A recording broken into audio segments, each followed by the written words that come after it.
Templar here, and today I'll be talking to y'all about one of my newest shields. No, it's not going to be this one.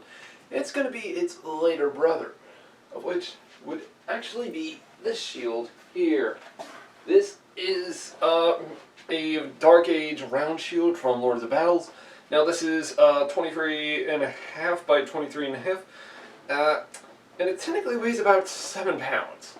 Now actually this is extremely small comparing that to this shield when it comes to its wide diameter, as y'all can see. In fact, let me lift this one up here for a big example. I heard already, Templar, the shield's too small, this is not a Viking shield. Actually, there have been several discoveries of Viking shields that do actually have this size. However, the weird thing is though, there aren't that many of them. In fact, of the many Viking shields that were like this, most of the time, these shields are incredibly rare to find. Now, these were actually used by Celts, and including the Vikings, Germanic warriors, and including early Roman military type warriors. However, the way they used them was actually not for a type of shield wall that you normally see, like when they push in and such, like so. But in fact, these were used as skirmishing shields, or dueling shields. How was this done? Well, that's actually kind of impressive, actually. In fact, if we see in this image, we see pretty much a massive conflict in the shield wall formation. However, it's also stated that Vikings actually used this as a skirmishing shield on the very edges of a shield wall. Take, for example, the Battle of Hastings. Now, if I was to, say, be at the Battle of Hastings and be a Saxon warrior, what I would do is I would have these small shield guys that would have this type of size shield on the very edges, in other words, the far left or the far right. And in doing so, what I would have them do is sling javelins, or as well sling stones at their opponents. In doing so, that actually destroys the morale of the oncoming attacker. And in doing so, if I can actually weaken my opponent furthermore in the battle, say of like if the Saxons actually did win the Battle of Hastings, what might have happened is the skirmishing units might have folded inward. Kind of like what we see at the Battle of Cannae, or with Hannibal, who used his military forces to surround the said opponent attacking Romans. In fact, that's kind of how the Germanic warriors would have done this, and as well, even Celtic warriors would have done this. It's even stated that the Celts of or Ireland, whatever you pronounce it as, or as well even Britannia, Pitland, or Caledonia, whatever you want to pronounce that one is, or including even Celtiberia, would have had used these type of round shields for cavalry, and most of the time for skirmishing units. So yeah, this was perfect, because here's the thing, I don't feel bothered down by this shield. In fact, I can easily move it, I can easily deflect. In fact, that's actually what this shield is meant for.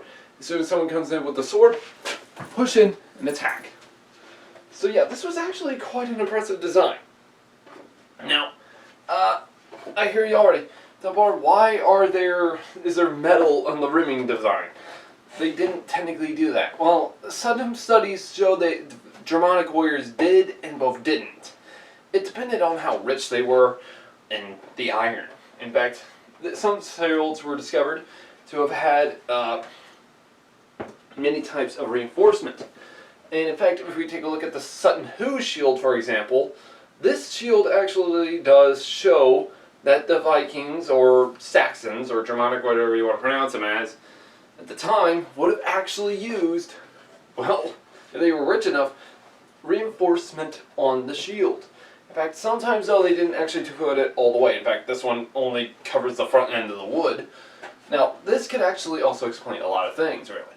For one, it can explain the fact of why they didn't do it. Mainly because they probably weren't rich enough. In fact, sometimes they actually did this for a reinforcement to the rawhide that pretty much got destroyed. And here's the thing, well, I don't have another edge of rawhide with me, so, oh, I get it. Let's just put down a piece of metal on. Which, I mean, that was a good idea at first, but this does add the weight, which I don't like. Now, don't get me wrong, this is a good shield. It's perfectly fine. I can easily move it all the way around as such. Problem is, Most of the time, the Vikings that would have probably used this type of shield would have been fully armored. In fact, take a look at this image here.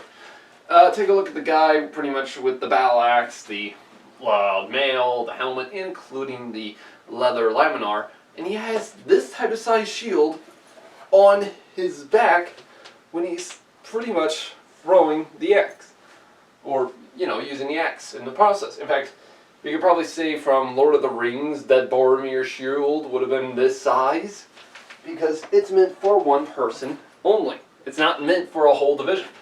As I stated, this is meant to be used by skirmishing units. It's meant to be used by military units in history that would have used type of shield wall formations. Now you can still do a shield wall formation with it, just not as much. I know this does not look good for a shield wall. All using an oval shield with this type of small shield, but you get my point. Because that's what this shield was not meant to do. This was meant to be on the sides of the shield wall. If I'm on my left or if I'm on our right, I have to have a skirmishing unit to attack. Now, what about cavalry? Did they use these? Yes, it's actually been disputed in history that the Celts, I want to say maybe Scotland or Caledonia, whatever you want to pronounce it as I stated, would have actually used these type of shields against the Romans for light skirmishing raids on Hadrian's Wall. And during the time of the fall of the Roman Empire, it was actually stated that they still used these, but not for skirmishing. These were meant for raiding into neighboring areas of Saxon units. That way they can weaken them the night prior before the great battle. But you gotta admit though, these shields are actually extremely different compared to that other type of shield. In fact, me just moving it around kind of feels weird. I don't know why. It's extremely, I would like to say it's tip heavy, but that's not what I'm trying to say. In fact, most of the weight is being distributed here into the handle, which, yes, as you can see, the handle is actually extremely different. It's too big here, it's too lumpy, which that part I probably don't like. Now though, I do like the fact that it has a reddish colorization, including a black on the back end. That just makes it scream Vikingish. I don't know why. Now, there are some big problems I don't like about this shield. As I stated, the weight is the problem. However, that's not the only problem. In historical factorialization, the measurement design for it is extremely odd. Why do I say that? Well, it's kind of like this. This is perfect for a one-use military. For example, this would be perfect for, a type of dueling combat, for example. In fact, if none of you have ever seen the movie, The 13th Warrior, for example, in this image, they actually have a dueling little combat competition, and with a said size of shield. However, I don't like the fact that they didn't actually have the correct shield sometimes, because it looked as though the shield was sometimes strapped on, which, no, Vikings did not have strapped on shields. That's idiotic. In fact, the only type of strapped on shields the Vikings might have used would be a kite shield. That's it. So, yeah. Now, don't get me wrong, these are good shields. Now, I don't like it as much as my heater shield or my kite shield because, well, as you can see, in fact, I'd rather prefer the oval shield, to be precise. Let me put this down so I can prove my point. Is this, I can easily move. In fact, here's the thing. It covers my whole body. I don't need to move it that much as I do that. And the thing is, I can easily just lift up if it comes in and strike from the side. That's actually incredibly... But the problem is, the shields are extremely heavy, comparing that to a small Viking shield. Now, these are 30 inches wide. That would be historical design for the early round shields, which, in fact, actually do go in, which the oval shields later on go into a round shield design sometime in history. We don't know when, though, is the problem. Now, don't get me wrong, I do like the Viking shield. It is perfect. Problem is, I think Lords of Battles might need to fix their shield. because some of these shields are a little iffy. In fact, I wanted to get a Viking shield for y'all for this video, but the thing is, this was the only one they had. I tried the Pika, but the Pika didn't have theirs. This is the sad part. And in fact, I saw a Scottish Targe that looked perfect, a lot more badass than this. Because, well, you can see why. In fact, I can't even hold this shield right now because that. In fact, here's the thing.